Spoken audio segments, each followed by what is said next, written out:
바이블에 오신 여러분을 주님의 이름으로 사랑하고 축복합니다. 자, 우리가 하는 지난 시간 신약 성경이 어떤 책인가를 좀 들여다봤죠. 여러 형태의 문서로 기록된 27권의 책으로 된 것이 신약 성경이다 라고 말씀을 드렸어요. 문학적 형태에 따라서 복음서, 서신서, 계시록 이렇게 구분한다고 말씀을 드렸고요. 서로 다른 사람들에 의해서 다른 시기, 다른 목적, 다른 형태들로 기록되어 있습니다. 하지만 공통점이 있는데 그것이 디모데후서 3장 15절부터 16절에 나와 있죠. 성경은 그리스도 예수를 믿는 믿음으로 말미암아 그대에게 구원에 이르는 지혜를 줄 수 있습니다. 모든 성경은 하나님의 영감으로 기록된 것이다라고 이야기를 하고 있어요. 목적이 분명합니다. 하나님을 믿게 하려는, 그리스도를 주님으로 인정하게 하려는 그런 이야기가 기록되어 있는 것, 한 신앙을 갖게 하려는 것이 성경의 목적이다, 신약 성경의 목적이다라고 이미 말씀을 드렸습니다. 자, 오늘은 지난 시간 마가복음의 뒤를 이어서 마태복음을 볼 시간입니다. 자, 마태복음은 주후 90년쯤에 기록이 되었습니다.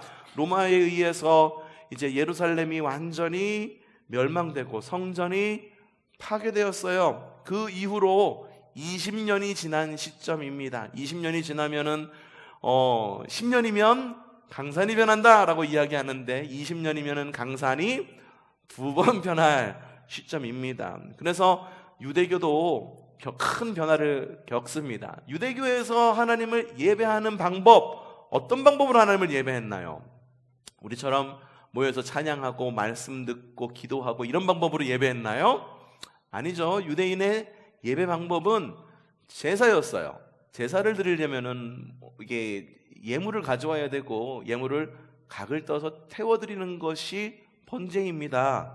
근데 그 번제를 드리려면은 무엇이 당연히 있어야 되냐 하면 성전이 있어야 되죠. 그렇죠? 그냥 대충 브루스타 켜놓고선 구우면서 그리스도입니다 이러면서 할 수는 없는 노릇이에요. 근데 성전이 있어야 되는데 성전이 어떻게 됐어요? 무너졌잖아요. 몇 년 전에?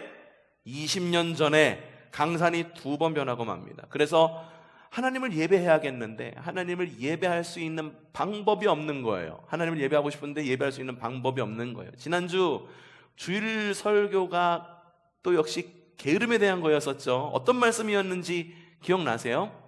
게으른 사람은 핑계를 대기를 바깥에 사자가 있어서 물어 찢겨 죽을까봐 바깥에 나가지 못한다라고 하는 성경 말씀 기억나시나요? 뭐 이런 성경 있었는지 처음 들으신 분들도 계시죠? 그렇죠? 또 게으른 사람은 문짝이와 같아서 경첩과 같아서 문 따라서 왔다 갔다 하면서 자기 침대를 왔다 갔다 한다라고 하는 이야기 처음 들으신 분들도 분명히 있을 것입니다. 게으른 사람에 대한 이야기를 준비하면서 잠언 말씀, 보통 이렇게 잠언 말씀이 한 구절 한 구절 좀 다르게 되어 있는 부분들이 있어요. 그래서 그냥 막 넘어가는 부분들이 있는데 그거를 좀 보고 있는 거거든요. 근데 이스라엘 사람들은 그래도 하나님을 예배함에 있어서 최소한 게으르지는 않았어요. 핑계를 대려면 어떤 핑계를 대야 됩니까? 하나님을 예배해야 돼. 근데 핑계를 대려면 어떻게 핑계를 대야 돼요? 핑계를 대려면 야, 우리가 예배하는 방법 번제잖아. 성전이 없어. 제단도 없어. 어떻게 예배해야 돼? 아유, 못 드리겠네. 이러고선 안 할 구실을 찾지 않았어요. 하나님을 예배할 방법을 찾았어요. 어떻게 예배하느냐? 굉장히 많은 변화를 겪게 됩니다. 더 이상 희생제사가 불가능하니까 성전 중심에서 회당 중심의 예배로 바뀌게 됩니다. 회당에서 하나님께 번제로 하나님께 예배를 드렸을까? 회당이 많았죠. 동네마다 있었었죠. 그곳 가운데에서는 희생제사를 드릴 수가 없었어요. 그래서 이곳 가운데에서 예배하는 방법은 회당에 있는 랍비를 중심으로 해서 랍비를 중심으로 그들이 가지고 있는 굉장히 중요한 자산이 있었죠. 율법, 그리고 또 하나는 구약성경, 구약성경이 있었어요. 토라가 있었어요. 그래가지고 이 율법과 토라를 가르치고 그리고 토라를 묵상하고 율법을 잘 지키기 위해서 어떻게 해야 되는가에 대한 고민을 하면서 그들이 신앙을 이어갔고 하나님을 그렇게 예배하기 시작되었어요. 사실 이랬던 적이 과거에도 한 번 있었었죠. 그렇죠? 과거에도 있었어요. 구약 시대에도 있었어요. 구약 시대에도 있었어요. 외세에 의해서 솔로몬 성전이 무너져요. 스룹바벨 성전도 무너져요. 어떻게 예배드렸을까 궁금하시지 않으세요? 그러니까 신구약 중간사를 보셔도 되고, 수요 리바이블 구약편을 다시 한번 초성 TV에서 찾아보시면 그들이 어떻게 예배했는지를 말씀드린 적이 있습니다. 한번 찾아보시기를 부탁을 드려요. 근데 이 랍비라고 하는 이 계층은요, 랍비라고 하는 사람들은, 이 사람들은 정식적으로 말 그대로 신학을 공부한 사람이다? 게 아니라 지금으로 이야기하자면 평신도 가운데에 명망 있는 어른이 바로 랍비입니다. 그래서 랍비가 명망 있는 어른이 모이게 해서 하나님 말씀을 가르치고 예배했다라고 하는 거죠. 이슬람에도 비슷한 형식의 그런 모임이 있어요. 이맘이라고 이야기하는데, 이 이맘이 이슬람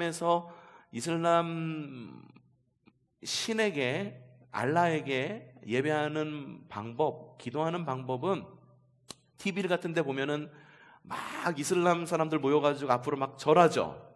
어느 방향으로 절할까? 아무 방향으로? 그냥 제단 앞이 여기니까는 여기 향해서 막 절을 할까? 아니에요. 그들이 가지고 있는 중요한 그들의 성전, 어디?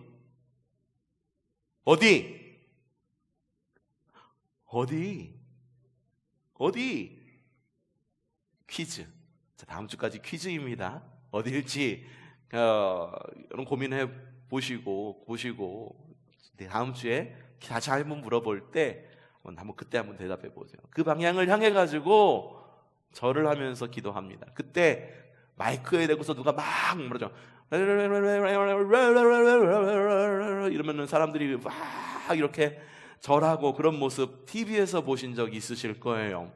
이렇게 외치고 이렇게 코란을 읽고 하는 사람이 바로 이맘이라고 하는 사람입니다. 이 사람이 평신도예요. 평신도. 그래가지고 성경을 읽고 가르치고 하는 그런 모습들이 이슬람에게도 보여지죠. 그래서 그 이후로, 성전이 무너진 이후로 사독계열의 제사장 계층이 완전히 무너지게 됩니다. 하나님을 예배할 데가 없잖아. 그렇죠? 하나님을 예배할 데가 없어요. 그러니까 무너져요. 계층 자체가 무너져. 그걸 봐서는 이 제사장 계층이 오히려 평신도보다 더 말 그대로 게을렀던 거 아닌가 싶어요. 예배할 방법이 없어. 그러니까 스스로 자멸한 거지. 우리가 코로나 시대 겪으면서 예배할 수 있는 방법을 찾기 위해 얼마나 사람들이 백방으로 노력했습니까? 그래서 소그룹도 못 모여, 교회에서도 못 모여. 그래서 방송을 통해 갖고 예배를 이렇게 했는데, 모든 사람이 그 예배를 잘 드린 게 아니에요. 대부분의 사람들은 이때다 싶어가지고 많이들 놀러 다녔어. 솔직히 많이들 놀러 다녔어요. 그리고 대충 틀어놓고 설거지하고, 대충 틀어놓고 자기 할 일 하고, 그런 사람들이 굉장히 많았어요. 지나고 나서 자신들이 간증하는 그런 간증이에요.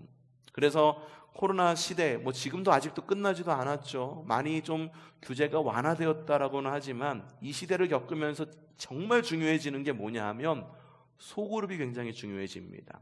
전체가 모일 수 없는 시기 언젠가 또 올지도 몰라요. 그리고 한 번 안 모여봤기 때문에 모이지 마라고 이야기할 수도 분명히 있어요.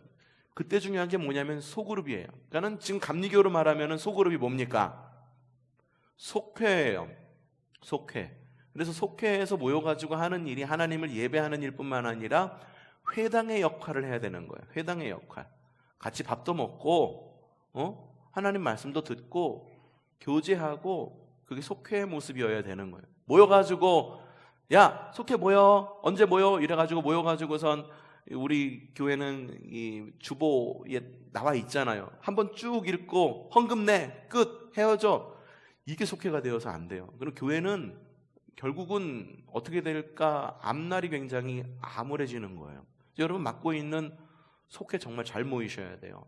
속도원들이 안 모이려고 그래요 라고 말씀하시는 분들도 분명히 있을 거예요. 글쎄, 여러분의 속회를 좀 매력 있는 속회로 좀 만들어주세요. 매력 있는 속회. 모이면은 밥이라도 잘 먹는다.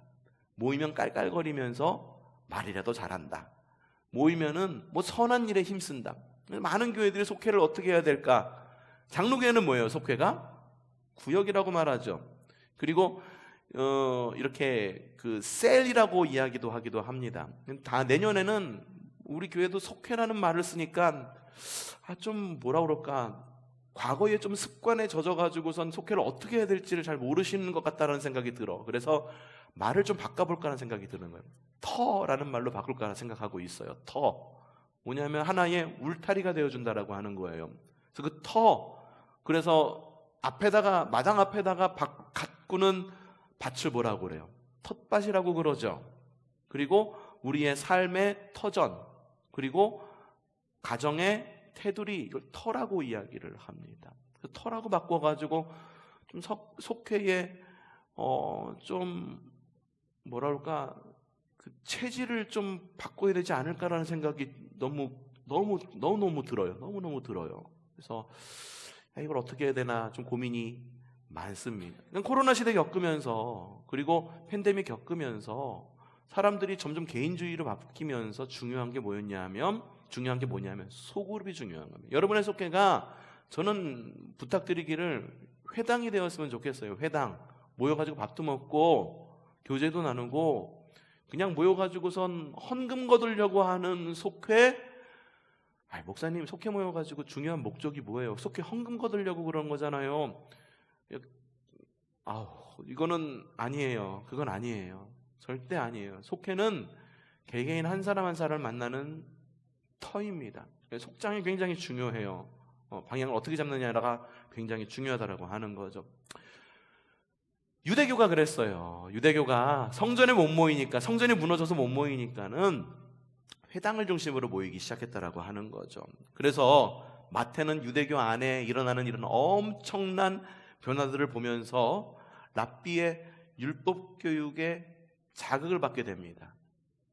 마태가 자극을 받게 돼요. 그래서 유대인, 유대 그리스도인, 그리고 유대인들에게 모세 오경이 있듯이 지금 유대적 그리스도인을 바탕을, 유대인 가운데의 그리스도인으로 결심한 사람들을 위한 권위 있는 표준 문서가 여기 있다라고 보여주는 게 뭐냐 하면 그게 바로 마태복음이에요. 마태복음. 곧 신앙 교과서라는 겁니다. 교과서. 모세오경 너희들 봐왔지? 회당에서 모세오경 봤잖아. 율법도 봤고, 그리고 너희 토라도 봤잖아. 그것과 같은 역할을 하는 것이 그리스도인들에도 있다. 그 책이 뭐다? 바로 마태복음이다 라고 이야기를 하는 거예요. 그러니까 마태복음은 유대 그리스도인들을 위한 새로운 모세오경이라고 이야기해도 과언이 아닙니다. 그래서 일부 신학자들은 모세오경, 모세가 쓴 5개의 경전이라고 말하지 않고 어떤 분들은 마태오경이다라고 이야기하기도 합니다. 그도 그럴 것이 이 마태복음이 구조도 역시 5개의 설교 묶음으로 한 묶음씩 있어요. 5개의 책으로 기록되어 있다, 구성되어 있다라고 하는 것이 굉장히 중요합니다. 첫 번째는 5장부터 7장까지 제사직에 대한 설교가 들어있어요. 10장에는 사도직에 대한 설교가 들어있고 13장에는 천국에 대한 설교가 들어있습니다. 18장에는 교회 생활에 대한 설교가 들어있고 24장에서 25장에는 종말과 심판에 대한 설교가 들어있는데, 이 설교들 5개의 설교들을 골격 삼아가지고 이 사이사이에 예수님은 이런 분이야, 예수님께서는 이렇게 행하셨어 라고 마태복음에서 보여주고 있어요. 이걸 교차 편집이라고 그래요. 처음에 예수님 이야기 먼저 보여주고 그 다음에 제사직에 대한, 여러분 표 있죠? 표 볼까요? 예수님 이야기, 설교들. 그래서 1장부터 4장까지는 예수님의 탄생과 공생애의 시작, 이 이야기가 적혀 있고, 그 뒤에 바로 나오는 5장부터 7장까지는 제사직에 대한 설교, 산상설교에 나와 있고, 그 다음에는 8장부터 9장까지는 10개의 예수님이 행하신 10개 이적 이야기, 예수님이 이런 분이야 보여주고, 그 다음에 사도직에 대한 이야기를 이어가고입니다. 11장부터 12장까지는 유대인들이 배척하는 이야기 보여주면서 13장에서는 바로 이어서 천국에 대한 비유를 보여줍니다. 14장부터 17장까지는 제자들의 신앙 고백, 주는 그리스도시요 살아계신 하나님의 아들입니다 라고 말하는 그 고백 이후에 바로 18장에는 교회 생활에 대한 설교입니다. 이게 정말 딱딱 들어맞아요. 뒤에 뭐라고, 음부의 권세가 너를 해치 못할 것이다, 네 반석에 교회를 세울 것이다 라고 주님께서 말씀하신 다음에 나오는 설교가 바로 교회 생활에 대한 설교가 이어지는 걸 볼 수 있죠. 19장에서 23절까지는 예루살렘에서 예수님께서 어떻게 활동하셨는지를 보여줍니다. 그리고 24장에서 25장까지는 종말과 심판에 대한 설교가 이어지고, 그리고 마지막 장까지 예수님의 순환 이야기를 보여주면서 이제 땅끝까지 이르러 복음을 전하라 라는 이야기를 하면서 마태복음이 맞춰지는 것을 볼 수가 있어요. 그리고 설교들이 맞춰지는 구간마다 예수님께서 언제나 하신 말씀을 마태는 기록하고 있는데, 그 설교와 설교 중간중간에 마치시고, 마치심에, 마친 후 이런 말이 나오면서 이제 마감되고, 그 다음에 예수님에 대한 이야기, 그 뒤에 이제 설교들이 나옵니다. 자, 마무리 성경 구절 한번 볼까요? 첫 번째 설교 뒤에 마무리 성경 구절, 마태복음 7장 28절 말씀, 시작. 예수께서 이 말씀을 마치시니 무리가 놀랐다. 두 번째 설교, 마태복음 11장 1절 말씀, 시작. 예수께서 12 제자에게 지시하시기를 마치시고 거기에서 떠나서 유대 사람들의 여러 고를 가르치며 결혼을 하고, 그리고 거기에서 지시하기를 어떻게 하고 마치시고, 세 번째 설교 다음에 예수께서 이 비유들을 말씀하신 뒤에 라고 나와 있어요. 네 번째 설교, 예수께서 이 말씀을 마치시고, 다섯 번째 설교 다음에 예수께서 앞에 있는 걸 총정리하면서 이 모든 말씀을 마치셨을 때에 라고 말하면서 앞에 있는 그런 이야기들을 완전히 하나로 묶는 역할을 하고 있는 것을 볼 수가 있어요.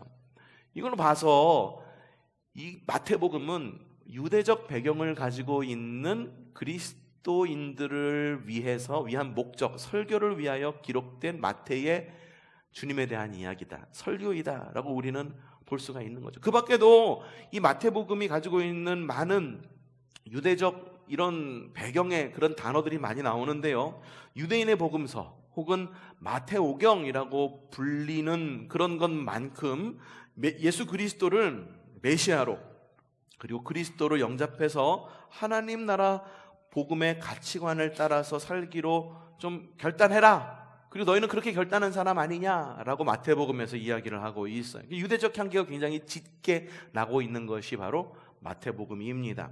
그럼 마태복음에 나타난 이런 유대적인 특징이 뭐가 있을까? 첫 번째, 문학 구조가 딱 모세오경의 모습을 가지고 있습니다. 앞서도 이야기했어요. 설교와 설교 중심 중간중간에 무엇이 있다? 예수님의 행적. 그리고 예수님의 행적 다음에는 언제나 마치심에 끝내시고, 이 모든 것을 마치시고 라는 말로 정리하고 있다라고 여러분에게 말씀을 드렸어요. 유대인에게 모세오경의 구조는 굉장히 중요한 의미를 가지고 있습니다. 유대인의 성경 구조가 그렇게 되어 있어요. 만약에 마태복음이 이방 그리스도인을 위한 성경이었다면 굳이 모세오경, 오경의 구조 5개로 나뉘어, 챕터를 굳이 5개로 나누어 가지고선 기록할 필요가 없는 거죠. 유대인들이 굉장히 숫자, 의미, 그리고 이런 거에 굉장히 중요하게 생각해서요. 제자들이 몇 명입니까? 예수님의 제자 몇 명? 12명. 12명인 이유가 뭘까? 유대인들이 가지고 있는 지파의 수가 12지파. 그러니까 그 모든 성격들이 그대로 성경 안에 녹아내려가고 있는 거예요. 또한 이 유대적 배경으로 가지고 있다라고 하는 또 하나의 중요한 사실은 모세에 대한 이야기가 굉장히 많이 등장하는 것을 볼 수가 있어요. 구약 성경에서 모세는 누구입니까? 누구의 아들? 이것보다도 그 역할을 물어보는 거예요. 하나님으로부터 보낸받은 사람이 바로 모세입니다. 유대 민족의 지도자이고 구원자예요. 그리고 하나님과 유대 민족 사이의 중보자입니다. 예수님의 역할을 한번 생각해 보세요. 하나님으로부터 보냄받은 하나님의 외아들, 독생자, 유대민족의 지도자, 호산나 외치면서 예수님을 영접한 이유가 뭐야? 지도자로 인정하면서 당신만이 이 사회를 바꿀 수 있어요 라고 생각을 한 거잖아요. 하나님과 사람 사이의 중보자. 그럼 어떻게 기도하세요? 예수님의 이름으로 기도했습니다. 유대민족도 똑같이 생각했어요. 그래서 유대민족, 그러니까 유대 그리스도인들은 예수님을 생각할 때 야, 이분은 모세와 같은 분이야, 응? 이렇게 생각했다라고 하는 거예요. 그래서 무엇인가 처음을 보였을 때 메시아라고 하는 개념 무조건 가지고 있었지. 근데 누군가가 나타나서 정말 메시아다, 이분이 메시아다 라고 설명할 때 가장 좋은 방법이 뭐냐 하면 진짜 메시아의 역할을 했던, 구약시대의 메시아처럼 활동을 했던 모세 이야기를 비유로 들어서 설명하는 게 제일 중요한 거예요. 이런 겁니다. 누군가에게 직분을 주고 싶은데 야, 이거 어떻게 하는지 저는 아무것도 몰라요 라고 말할 때 좋은 방법이 그 직분을 가지고 있는 아무아무개 성도님을 보세요, 그렇게만 하시면 되세요 라고 설명하면은 아주 설명이 간단하겠죠. 그렇죠? 간단하겠죠. 주님께서 우리나라에 한번 이야기한 건데, 우리나라에 복음이 전해졌을 때 야, 하나님 나라 어떤 나라냐? 이 바실레이아라고 하는 유대어거든요. 헬라어, 그리스어거든요. 대체할 만한 단어가 없어요, 사실. 대체할 만한 단어가 없어요. 근데 와서 설명할 때 천국, 하늘나라, 그곳이 바로 바실레이아라고 설명하면서 그대로 가져옵니다. 하나님 나라의 반대말, 지옥. 야, 이게 뭐야? 이게 헬라어에 뭐라고 써 있는데 이게 뭐야? 설명해도 몰라요. 이게 뭔지. 완전히 다른 개념이기 때문에. 그래서 설명을 하기 위해서 불교에서 쓰는 용어인 무엇을 가져왔다? 지옥이라고 하는 단어를 가져와서, 그래서 기독교 안에서 차용을 해서 지옥이란 이런 곳이야, 고통받는 곳, 너 이미 알고 있잖아 지옥이 어떤 곳인지 라고 하면서 설명을 하는 거죠. 예수님에 대해 설명할 때도 유대인들에게 가장 좋게 설명할 수 있는 방법은 과거에 있는 그 누구의 권위를 빌려오는 거예요. 그 누구의 권위? 모세의 권위. 모세의 권위를 빌려옵니다. 실제로 의도적으로 예수님의 공생애를, 모세의 삶을 본받은 하나의 모세의 삶을 모델링한 모습으로 좀 소개하고 있는 것을 볼 수가 있어요. 헤롯 왕이 유아학살 명령이 있었습니다. 모세도 역시 어떻습니까? 다 잡아! 이 유대인들이 번성하니까 안 되겠다, 산파들에게 나는 남자아이들은 다 잡아 죽여서 악어밥으로 줘라 라고 명령을 하죠. 애굽으로 피난을 합니다. 애굽으로 피난을 해요. 이 모세는 어떻습니까? 모세도 애굽의 왕자, 이집트의 왕자로 다. 광야 시험, 예수님께서 40일 동안 광야에서 지내시죠. 모세는 40일이 아니라 몇 년? 40년 동안 광야에서 목동으로 살아갑니다. 모세의 삶이 네 부로 나눠지잖아요. 첫 번째 40년은 왕자로서의 삶, 두 번째 삶은 광야에서 목자로서의 삶, 세 번째 40년은 이스라엘의 민족의 지도자로서의 출애굽 이후 광야의 삶, 이렇게 되어 있죠. 그래서 마태복음에 보면은 모세하고 많이 비교해서 이야기하기 때문에 예수님을 모세 같으니, 혹은 모세보다 더 큰 분, 이런 식으로 모세하고 비교해가지고 마태복음에 기록하고 있습니다.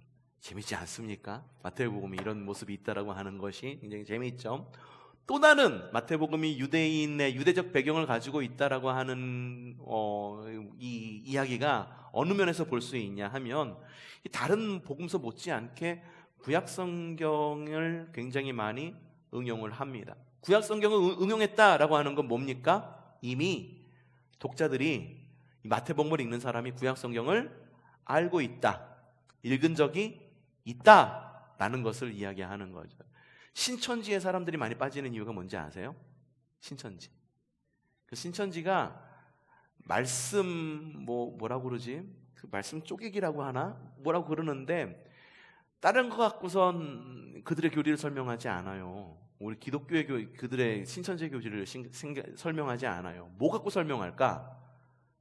성경 갖고 설명해요. 그러니까는 성경 갖고 어디 봐봐, 여기 봐, 저기 봐. 그러면 어때요? 그렇구나, 내가 몰랐구나. 그러면서 내가 깨우친 것처럼, 그렇죠? 그런 느낌을 받게 되죠. 뭐 신천지하고 비교할 바는 아니지만 어쨌든 과거에 읽었던 그 무엇인가를 가져와서 설명하면, 혹은 과거에 보았던 어떤 사건, 과거에 보았던 어떤 TV 드라마 같은 거를 갖다가 설명을 하면 잘 알아들어요. 요즘에 제가 무슨 드라마 본다라고 말씀드렸잖아요. 여러분 잘 아세요? 모르잖아요. 왜 모르는지 아세요? 왜 모를까? 안 봤으니까. 근데 옛날에 봤던 드라마, 사랑이 뭐길래 이런 거, 대봐라 막 이런 거 나와갖고선 예를 들면은, 이것도 안 보셨어요? 이런 거 안 보셨어요? 사랑과 야망 뭐 이런 거 안 보셨어요? 그거 볼 때 성경책만 읽으셨구나. 그래서 안 보셨구나. 철저하게 금욕적인 생활을 되게 수도원이세요 혹시? 갖다 쓰면은 단번에 알아들을 거예요. 주님께서 말씀하시되 대봐라 이러면 어때요? 그 이미지가 와가지고선 그 이미지가 딱 가져오잖아요. 자, 인용으로 얻을 수 있는 효과, 예수님의 활동 모두를 구약의 예언의 성취로 이해할 수 있다라고 하는 것이죠. 자, 봅시다. 구약의 예언의 성취로 이해합니다. 마태복음 1장 22절 시작. 이 모든 일이 일어난 것은 주님께서 예언자를 시켜서 이루시기를. 예언자를 시켜서 이루시기를. 여러분, 예언이라고 하는 건 주님 말씀을 대언하는 게 예언입니다. 앞에 일, 용하되, 이거 예레미야라고 하는 무당이 있는데, 용하되 가면 앞에 일을 알 수 있대. 이게 예언이 아니에요. 물론 앞날을 주님께서 말씀하시는 경우도 있어요. 근데 주님의 말씀을 대언하는 거예요. 말씀하시면 대언하는 것. 그래서 마태복음 21장, 주님께서 예언자를 시켜서 이르시기를. 2장 15절, 헤롯이 죽을 때까지 거기에 있었다. 이것은 주님께서 예언자를 시켜서 말씀하신 바. 자, 2장 17절 시작. 그리하여 예언자 예레미야를 시켜서 하신 말씀이 이루어졌다. 예레미야를 통하여 말씀하셨던 그 말씀이 성취되었다라는 걸 말하고 있죠. 4장 14절, 이것은 예언자 누구? 이사야를 시켜서 하신 말씀을 이루시려는 것이다. 8장 17절, 이것도 또한 이사야. 이리하여 예언자 이사야를 시켜서 하신 말씀이 이루어졌다. 마태복음이 말하는 건 예수님은 구약에서 말했던, 예언자들에서 말했던 말씀의 성취자. 이미 우리 들은 바가 있어. 그러니까는 예수님 바로 그런 분야라고 설명을 하고 있는 거죠. 그래서 유대적 문구와 표현들도 또한 등장을 합니다. 어떤 표현? 천국이라고 하는 말. 천국이 가까이 왔다. 바실레, 아까 이야기했죠. 바실레라고 하는 말이 천국이라는 말인데, 신약 성경 안에서 많이 사용한다는 단어가 바로 하나님 나라이기도 합니다. 또한 심판의 날에 대해서 이야기를 합니다. 심판의 날. 사실 심판의 날은 유대적 개념에서 굉장히 두드러지게 나타나는 특징 가운데 하나예요. 유대인들이 메시아가 와갖고 심판할 것이다. 뒤집어 엎을 거다. 뭐 정권도 뒤집어 엎고 헤롯도 뒤집어 엎고 메시아가 와갖고 완전히 새 나라와 새 땅을 만들 것이다 라고 하는 것이 유대 묵시문항에 기록되어 있는 이야기입니다. 다니엘서 뭐 이런 거 읽어보면 이런 이야기들이 굉장히 많이 나오죠. 돌이 날라와가지고선 뭐 신상을 무너뜨리는데 뭐 이런 이야기들이 굉장히 많이 나오고, 이게 유대 묵시문항에서 온 이야기예요. 그리고 또 불경한 동물들을 등장을 해가지고 주님 말씀을 정말 잘 이렇게 품고자 하는 노력이 없어, 그냥 말씀이 얼마나 소중한지 몰라, 신앙이 얼마나 소중한지 몰라, 이럴 경우에 불경한 집에서 대표적인 게 뭐가 있을까? 돼지를 말해요. 야, 너희 그럴 바에는 뭐냐, 돼지에게나 주어라. 뭐 이런 이야기들이 마태복음에 나와 있죠. 또 다른 유대적 배경이 있는데, 유대 민족주의에 대해 나와 있어요. 민족주의가 뭘까요? 이게 우리 민족 뭐 그런 것들이죠. 우리 민족, 뭐 유명한 그런 북한 사이트 우리 민족끼리 뭐 이런 것들, 뭐 민족끼리, 민족주의예요. 민족주의. 위험하죠. 사실 굉장히 좀 위험한 것 가운데 하나입니다. 예수님의 공생의 활동을 누구를 위한 것? 유대인을 위한 것이라고 설명을 합니다. 10장 5절부터 6절 시작. 예수께서 이들 12를 보내실 때에 그들에게 이렇게 명하셨다. 이방 사람의 길로도 가지 말고 또 사마리아 사람의 고을에도 들어가지 말아라. 오히려 길 잃은 양떼인 누구에게? 이스라엘 백성에게 가라라고 말합니다. 10장 24절 시작. 예수께서 대답하셨다. 나는 오직 이스라엘 집에 길을 잃은 양들에게 보내심을 받았을 따름이다. 19장 28절 예수께서 그들에게 말씀하셨다. 내가 진정으로 너에게 말한다. 새 세상에서 인자가 자기 영광스러운 보좌에 앉을 때에 나를 따라온 너희도 12보좌에 앉아서 이스라엘 12지파를 심판할 것이다. 뭐 이런 이야기들, 유대 민족주의자 12이라고 하는 숫자, 그렇죠? 앞서도 이야기했죠. 굉장히 중요한 숫자들 가운데 하나죠. 또 하나, 유대인이 가지고 있는 율법에 대해서도 마태복음에서는 뭐라고 이야기를 하느냐? 먼저 바울 서신에 나타난 율법 뭐라고 말합니까? 바울은 율법을 뭐라고 얘기해요? 교사 가운데서도 몽학선생, 지금 우리말로 하면 초등교사라고 이야기를 하죠. 그 그리스도인은 율법 아래에 있는 사람이 아니야 라고 이야기합니다. 그래서 율법의 시대는 끝났어, 율법에서 자유해라 라고 이야기를 합니다. 근데 마태복음에서는 뭐라고 이야기하느냐? 5장 17절 시작. 내가 율법이나 예언자들의 말을 폐하러 온 줄로 생각하지 말아라. 폐하러 온 것이 아니라 어떻게? 완성. 율법의 완성자로 주님께서 오셨다. 5장 18절에서는 내가 진정으로 말한다. 천지가 없어지기 전에는 율법은 1.1획도 없어지지 않고 다 이루어질 것이다 라고 이야기하면서 유대인들을 대상으로 이렇게 마태복음이 기록된 어떤 증거들이 마태복음 안에 굉장히 많이 보여지고 있는 것을 볼 수가 있다라고 하는 겁니다. 그러면 정말 이 마태복음은 유대인들만을 위한 성경이 마태복음일까? 꼭 그렇지만은 않아요. 그 이야기를 다음 시간에 이어갈 텐데, 마태복음은 그리스도인의 뭐라고요? 교과서다. 이게 소제목이잖아요. 그렇기 때문에 이방인에 대한 이야기 또 역시 마태복음에 나오고 있는 것을 볼 수가 있어요. 이 이야기는 다음 주에 이어가겠습니다. 기대하는 마음으로 조심히 가시고, 그리고 평안한 가운데에 다음 주에 또 만나기로 하겠습니다.